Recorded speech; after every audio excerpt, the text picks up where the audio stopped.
Saya berdoa agar semua anggota keluarga Sion yang berpartisipasi dalam peringatan Hari Yerusalem Baru 2024 selalu dipenuhi dengan berkat Roh Kudus dari Bapa dan Ibu.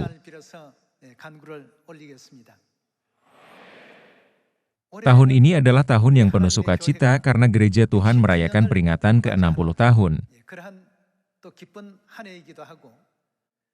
Dan Bapa Sorgawi dan Ibu Sorgawi telah memberi kita waktu yang berharga ini untuk memperingati Hari Yerusalem Baru bersama-sama.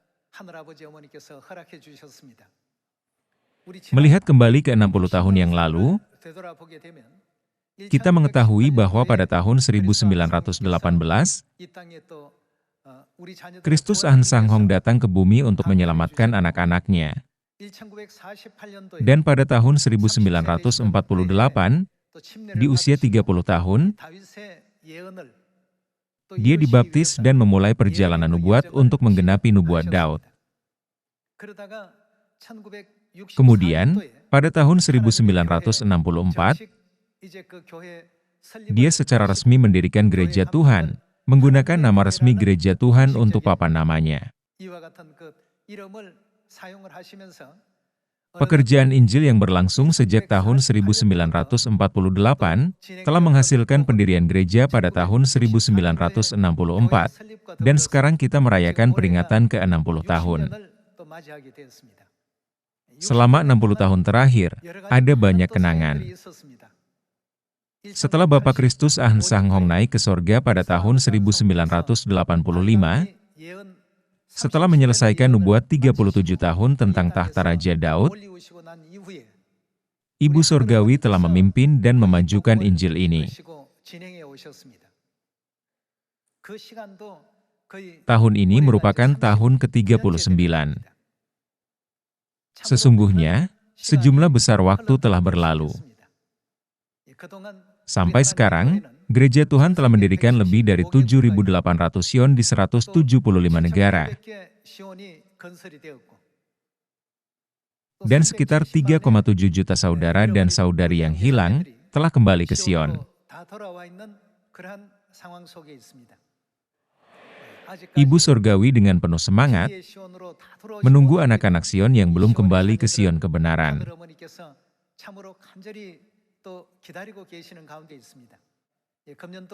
Karena semua anak Sion menerima berkat Roh Kudus hujan akhir pada Hari Raya Pondok Daun tahun ini, saya meminta kalian semua untuk berupaya memberitakan Injil di Samaria dan sampai ke ujung bumi, melalui Roh Kudus yang telah kalian terima.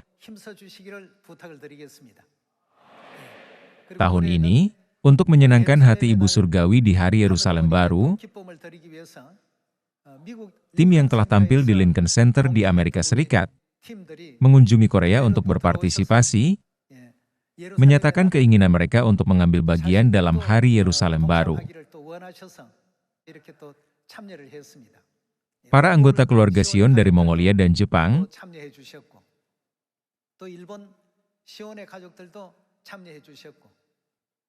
serta anggota keluarga Sion dari Malaysia dan India telah hadir di sini untuk mengambil bagian pada hari ini. Saya percaya bahwa semua anak Sion dari seluruh dunia akan memanjatkan kemuliaan, rasa syukur, dan kehormatan kepada Bapa dan Ibu melalui acara peringatan Hari Yerusalem Baru hari ini, dengan maksud baik mereka untuk memuliakan Bapa dan Ibu. Saya percaya bahwa Bapa dan Ibu akan melimpahkan berkat karunia Roh Kudus yang berlimpah atas semua acara yang telah dipersiapkan oleh anak-anak Sion, atas nama hati semua anggota. Seperti yang telah Ibu ajarkan kepada kita hari ini, saya berharap kita akan segera memberitakan Injil di Samaria dan sampai ke ujung bumi selama sisa waktu kita, sehingga kita dapat menemukan bahkan anak bungsu. Setiap kali Ibu Sorgawi memberikan firman-Nya kepada kita, Dia menyertakan ajaran, kasihilah satu sama lain senantiasa. Kita harus menjalankan Injil dalam ketaatan pada ajaran Ibu.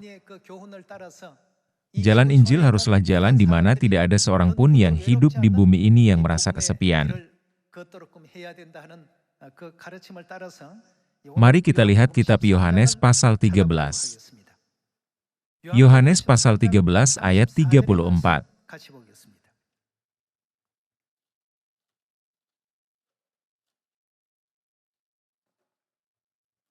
Aku memberikan perintah baru kepada kamu, yaitu supaya kamu saling mengasihi. Sama seperti aku telah mengasihi kamu, demikian pula kamu harus saling mengasihi. Dengan demikian semua orang akan tahu bahwa kamu adalah murid-muridku, yaitu jikalau kamu saling mengasihi. Tuhan telah memberi kita ajaran, aku memberikan perintah baru, yaitu perjanjian baru kepada kamu, yaitu supaya kamu saling mengasihi. Ada alasan mengapa Tuhan memasukkan istilah kasih dalam isi perjanjian baru. Dalam 1 Yohanes pasal 4, bagaimana Tuhan digambarkan? Ada tertulis, Tuhan adalah kasih. Jadi, setiap orang di dunia harus meniru kasih itu. Saat ini, Ukraina dan Rusia berperang di Eropa, dan Israel dan Hamas berperang di Timur Tengah. Di berbagai belahan dunia di mana orang-orang kekurangan kasih ibu surgawi, konflik muncul karena kesalahpahaman antara satu sama lain, dan peristiwa tragis seperti perang terjadi di sana-sini di desa global ini, yang menyebabkan kerugian bagi orang-orang. Namun, Tuhan telah mencerahkan semua orang di dunia tentang fakta bahwa kita harus saling mengasihi. Dan salah satu ajaran terpenting yang telah diberikan Ibu Surgawi kepada semua anak Sion saat datang ke bumi ini adalah saling mengasihi, bukan? Mari kita lihat kitab 1 Yohanes pasal 4. 1 Yohanes pasal 4 ayat 7.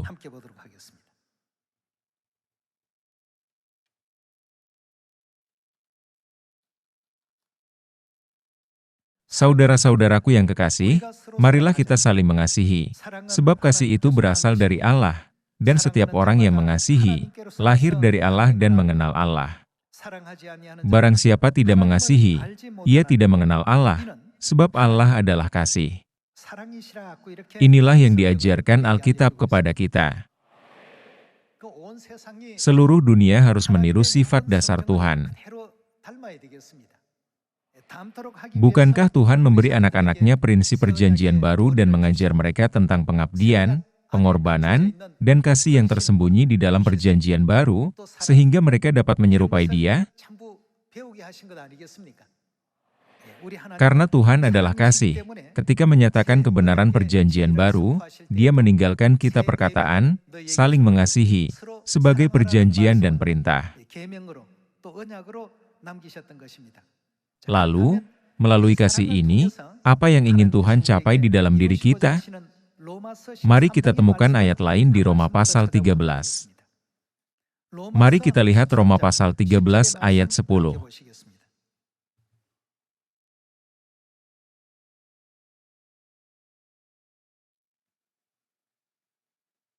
Kasih tidak berbuat jahat terhadap sesama manusia, karena itu kasih adalah kegenapan hukum Taurat.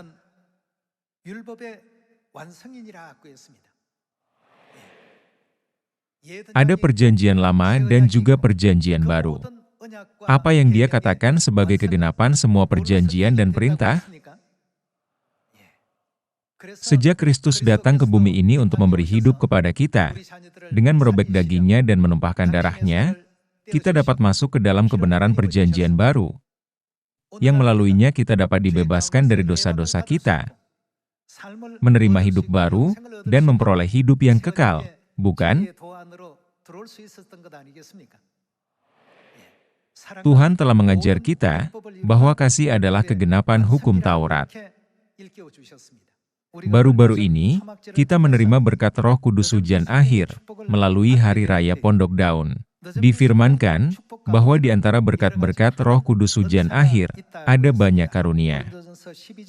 Mari kita lihat kitab 1 Korintus pasal 12 ayat 4. Mari kita lihat pasal 12 ayat 4. Ada rupa-rupa karunia, tetapi satu Roh. Dan ada rupa-rupa pelayanan, tetapi satu Tuhan.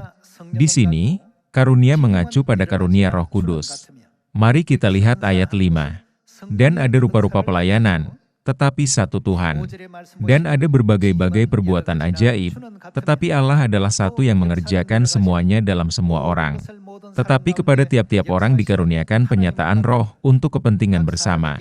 Sebab kepada yang seorang roh memberikan karunia untuk berkata-kata dengan hikmat, dan kepada yang lain roh yang sama memberikan karunia berkata-kata dengan pengetahuan. Kepada yang seorang roh yang sama memberikan iman, dan kepada yang lain ia memberikan karunia untuk menyembuhkan. Kepada yang seorang roh memberikan kuasa untuk mengadakan mujizat, dan kepada yang lain ia memberikan karunia untuk bernubuat, dan kepada yang lain lagi ia memberikan karunia untuk membedakan bermacam-macam roh. Kepada yang seorang ia memberikan karunia untuk berkata-kata dengan bahasa roh, dan kepada yang lain ia memberikan karunia untuk menafsirkan bahasa roh itu. Tetapi semuanya ini dikerjakan oleh roh yang satu dan yang sama, yang memberikan karunia kepada tiap-tiap orang secara khusus, seperti yang dikehendakinya. Mari kita beralih ke ayat 29 untuk melihat lebih banyak tentang Roh Kudus yang diberikan Tuhan kepada kita. Mari kita lihat ayat 29. Adakah mereka semua rasul, atau nabi, atau pengajar? Adakah mereka semua mendapat karunia untuk mengadakan mujizat? Atau untuk menyembuhkan, atau untuk berkata-kata dalam bahasa roh, atau untuk menafsirkan bahasa roh? Jadi berusahalah untuk memperoleh karunia-karunia yang paling utama. Dan aku menunjukkan kepadamu jalan yang lebih utama lagi. Mari kita lanjutkan ke pasal 13. Dalam pasal 13 ayat 1, Tuhan memberitahu kita bahwa kasih adalah jalan yang lebih utama. Sekalipun aku dapat berkata-kata dengan semua bahasa manusia dan bahasa malaikat, tetapi jika aku tidak mempunyai kasih, aku sama dengan gong yang berkumandang dan canang yang gemerincing.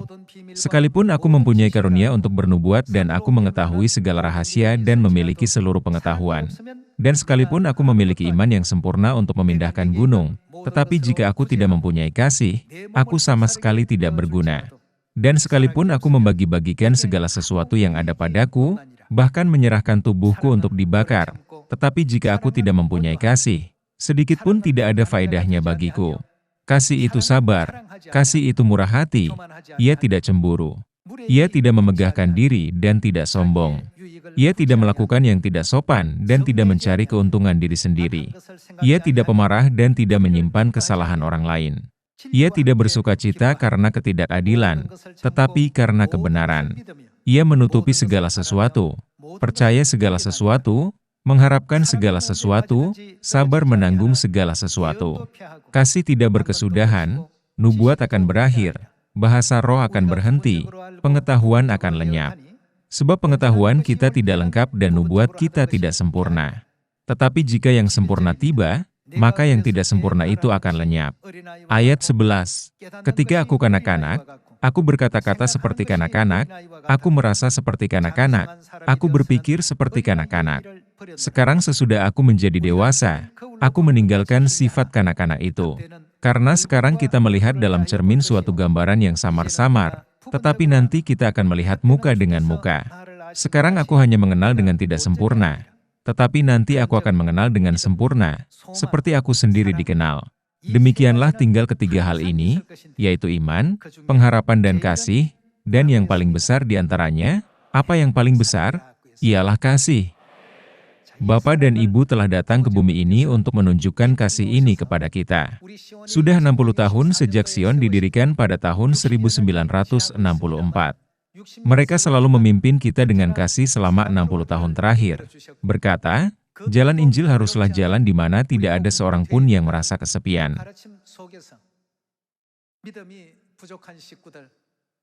Dengan ajaran ini, Tuhan tidak meninggalkan satu anggota pun yang kurang beriman atau tertinggal, tetapi mengingat mereka, mendoakan mereka, dan merawat mereka.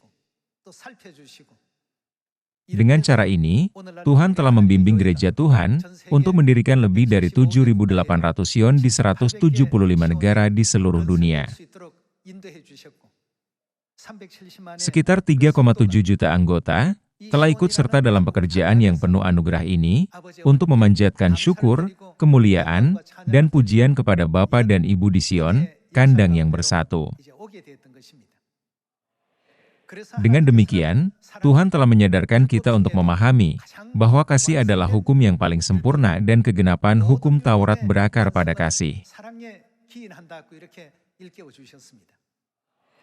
Oleh karena itu, semua anak Sion, dari yang bungsu sampai yang tertua, harus selalu tahu bagaimana menghormati, memperhatikan, dan memberikan kasih satu sama lain, agar Sion kita selalu dipenuhi dengan sukacita, kebahagiaan, dan nyanyian sesuai kehendak Bapa dan Ibu. Saya percaya Sion harus selalu bergema dengan suara sukacita yang tak ada habisnya. Mari kita lihat kitab Matius pasal 25 ayat 31.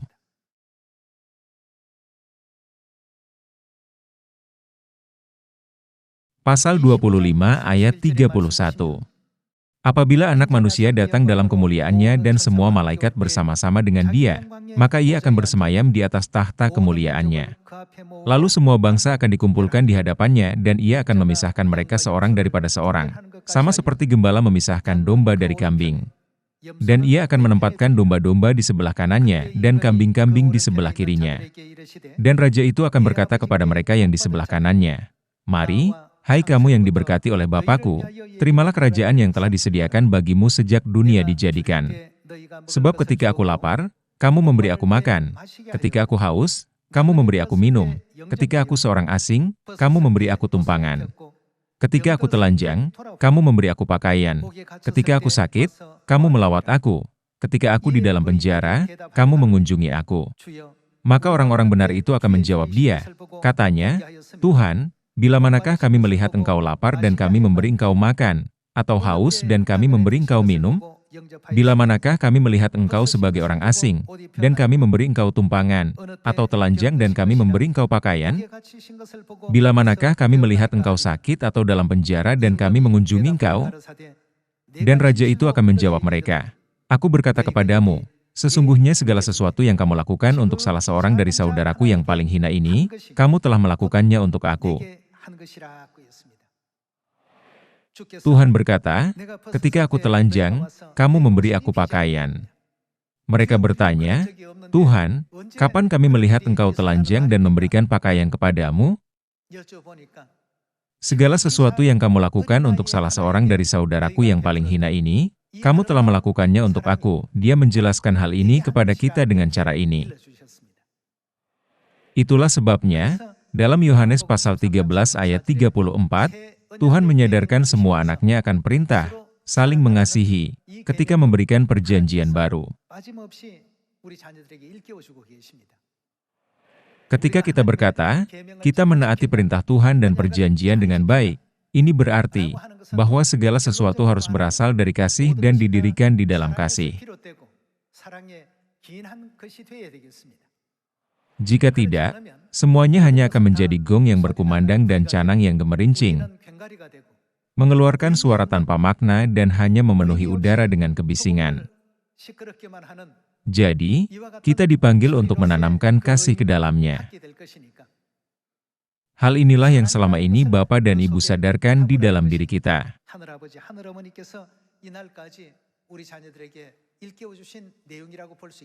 Hari ini, kita merayakan Hari Yerusalem Baru.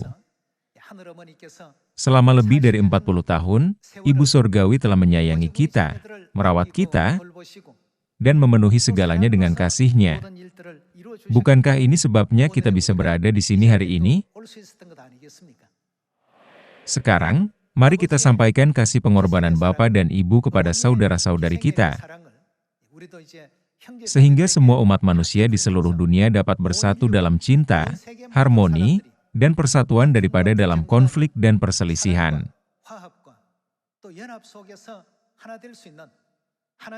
Saya berharap tahun 2024 benar-benar menjadi tahun yang penuh anugerah, dalam menggenapi hukum Taurat yang Tuhan ingin kita penuhi. Selain itu, saya berharap bahwa pekerjaan yang luar biasa akan tercapai di setiap gereja di seluruh dunia, dengan penuh kasih memenuhi misi dan perannya dengan menunjukkan kasih di dalam komunitas lokal, sehingga semua orang dapat belajar tentang kasih melalui gereja Tuhan.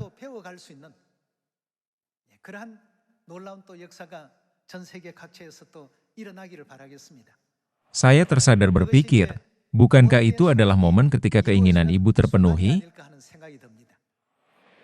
Saya berharap bahwa peristiwa yang diberkati seperti itu akan terjadi secara bersamaan di seluruh dunia. Lagi pula, saya sangat berterima kasih kepada Ibu Sorgawi yang telah mengesampingkan kemuliaan sorga, mengenakan kemah tubuh manusia, dan datang ke bumi ini untuk menyelamatkan kita. Jika bukan karena anak-anak sorgawi yang berdosa, dia akan menerima kemuliaan dan kehormatan dari berjuta-juta malaikat di sorga. Namun, dia memilih untuk mengenakan kemah tubuh demi kita dan memulai hari dengan doa subuh. Dia mengabdikan hati dan pikirannya untuk para anggota keluarga Sion sepanjang hari. Ketika kita memikirkan Ibu Sorgawi, saya ingin mengatakan atas nama kita semua, Bapa Sorgawi dan Ibu Sorgawi, kami berterima kasih kepadamu. Kami mengasihimu. Kalian semua merasakan hal yang sama, bukan? Maukah kita semua berkata bersama, Bapa, Ibu, kami mengasihimu? Bapa, Ibu, kami mengasihimu. Terima kasih. Terima kasih banyak. Tuhan memberkati.